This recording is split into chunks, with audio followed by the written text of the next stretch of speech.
Hello. I'm Interweb Studios and today we ask Reddit what are some trade secrets from working in the industry. A lot of these are quite interesting if not helpful, and I suggest you stick around until the end. With that, sit back and enjoy the video. Most sweet and sour sauce from Chinese restaurants is literally just ketchup, white vinegar and honey. If you ship through FedEx Express, if you're sending many packages, envelopes to a single stop, ship one priority overnight and the rest standard. They'll be delivered together with the priority package. Express courier here. This is on point. I hate having to double back to a stop, so if I see a business priority, and 3 more standard, I get giddy because I can do that stop as one instead of 2 separate ones. Award given for dude saying, "I get giddy." A resistor is made in Japan. It is wrapped in plastic and shipped to Michigan. It's installed into a small printed circuit board, PCB. It is wrapped in plastic and shipped to Taiwan. That PCB is installed via sideboard connector onto a larger PCB. It is shipped to China. That PCB is installed in a small housing via harness. It is shipped to India. That housing has its microchips programmed and the outside is given a chemical treatment. It is shipped back to Michigan. The housing is now treated and installed into a car side mirror. It is shipped to Ohio. The side mirror is run through a post-production sort program to check for defects. It is shipped to Detroit. It is installed onto a car. Every single step of that shipping, every single component is wrapped in plastics. Millions of them per car, to over half a dozen locations each. Something like 50 million cars are produced each year. Your straws aren't doing shit for the use of plastics. Automotive production and diagnostics engineer. We learned about this in high school. And that teacher was criticized for his curriculum. He was literally the only adult to take time and risk for information he knew was critical for us. From simple tax advice to starting small business to securing small loans to not getting ripped off on car insurance. All this stuff and none of was ever part of his daily lesson plan. We had one of those at my high school and he got forced into early retirement. Students were incredibly upset. He would have special lesson days going over how credit card companies would soon be trying to duct us over the moment we turned 18 or set foot in college and how bad the interest rates would be.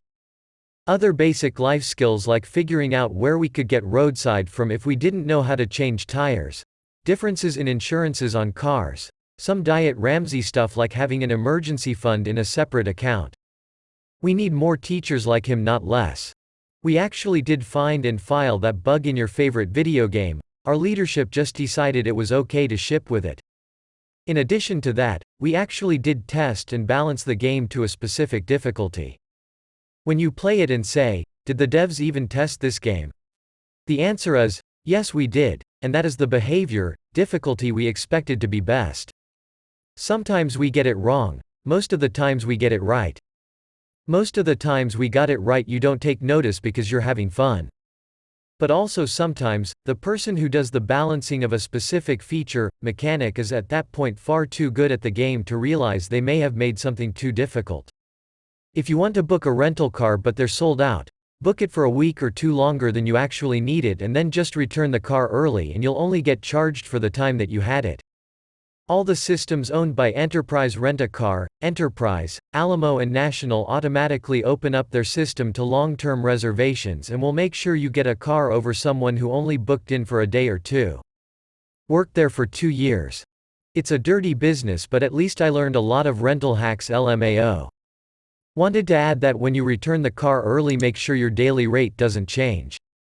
Enterprise would do that all the time. If people returned their cars early the daily rate would almost always go up automatically. They can go in and manually change it but you gotta make sure you ask. Worked there for 3 miserable years. This is super niche, but somewhat related. I like to play golf, but I also like to play golf alone.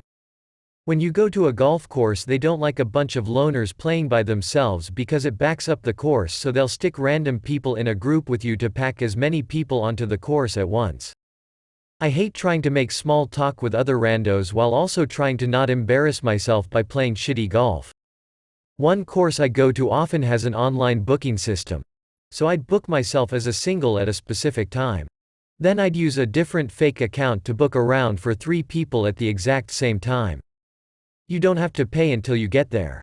So I'd go and check in and they'd be like, looks like there's another group of 3 for the same tee time, but they're not here yet. I say no prob, then go out and just tee off alone knowing that that other group will never show up, lol. Can't do that very often at the same course or they'll get wise to your shenanigans. Most electronic medical records allow providers to put pop-up warnings in your chart if you act verbally or physically aggressive. If you yelled at the nurse in 2017, the medical assistant you called today begging for a last-minute appointment can see it. It comes up as aggression warning. We can also see if you are an elopement risk, high fall risk, or on suicide precautions. Lots of EMR banners. What's an elopement risk? Elopement equals run away in this context. Worst possible secret. I worked in the main shipping warehouse for a popular lingerie chain. I processed returns. We were trained to use tape to extract pubes from used underwear and then repack it as new. I quit after 2 months, not for me. Edit. I was curious and just checked their official return policy. It's completely different than when I worked there many years ago. If you are buying software for your workplace, get a quote and then go silent until it's the end of the quarter. Then call the sales representative and tell them you can buy it today but only have enough budget for 70% of the cost. Your chances for a discount go way up at the end of the quarter. As an enterprise software sales representative, fuck you. Also, I totally agree. Edit. Man, this blew up lol. Since people have asked, here's my unofficial and incomplete list of what affects the price you pay. 1. How much you are buying. 2. When you are buying. 3. How much repeat business we think we can get from you. 4. How long you spent working with us during the deal cycle. 5. What you buy, different margins for different products. 6. The age of the product. Product managers, who set the discounting thresholds, may allow a deeper discount for a new product to get more of it sold initially and increase awareness, adoption. 7. How well known your company is. Many OEMs want to add your logo to their website as a customer, so literally the clout could net you a better price. 8. If one of your C-levels are willing to take a meeting with us, we will trade price for exposure to upper-level decision-makers. Bonus discount if they will speak as a customer reference. Double bonus discount if they will speak at a conference. 9. Where the rep's quota attainment is, are they behind? If so, you might get a better deal. This is stuff you will never know. 10. Likewise, did your rep's boss just get chewed out for being behind on his/her number? You might get a better deal. 11. What you are buying in addition to the software. We'll take a few points off if you add services to it. 12. Spiffs. If your representative is receiving double quota credit for selling a particular type of software, or any software during a limited window of the spiff, you will get a decent discount because the representative needs the deal to happen now. 13. Your poker face. If you convince me that you might actually not do the deal, I'll work with you. If I think you are just posturing and I know you actually need this software, get ready to fight for a week to only get 2 points off while I act like that's a huge win for you. 14. My mood LMAO. On any piece of machinery, if the welds you see look like shit, the welds you don't see are even worse. If you are wondering what's taking me so long to process your loan application, it's because I forgot about it. Is this why title companies insist that you need to come down and sign today? I've been waiting on you for weeks, but if I don't sign today, the whole thing will come crashing down? Yes, or at least maybe. Either they've run up against some arbitrary timeline they need to hit for the application to remain valid, or they need to close the loan to meet monthly sales targets. The urine pregnancy test you take at the doctor's is the same as the Dollar Tree one. You can buy them on Amazon in bulk packs of like 50 for $7. May have gone up since I bought mine, but I haven't had to buy another since. Edit. Some of you jerks are acting like idiots in the comments. They last about 3 years before they expire. I generally took one a month, so I used 36. I'm married and we don't want kids, so we made damn sure. Casinos don't need to cheat. We have already rigged the game against you. Funniest thing I ever heard from a bookie is that all his clients will tell you at the end of the year that they're about even. Oh yeah. "Then how did I afford this BMW?" he'd say. "You gotta love the gamblers who always win." One of my friends would talk about her friend who always wins.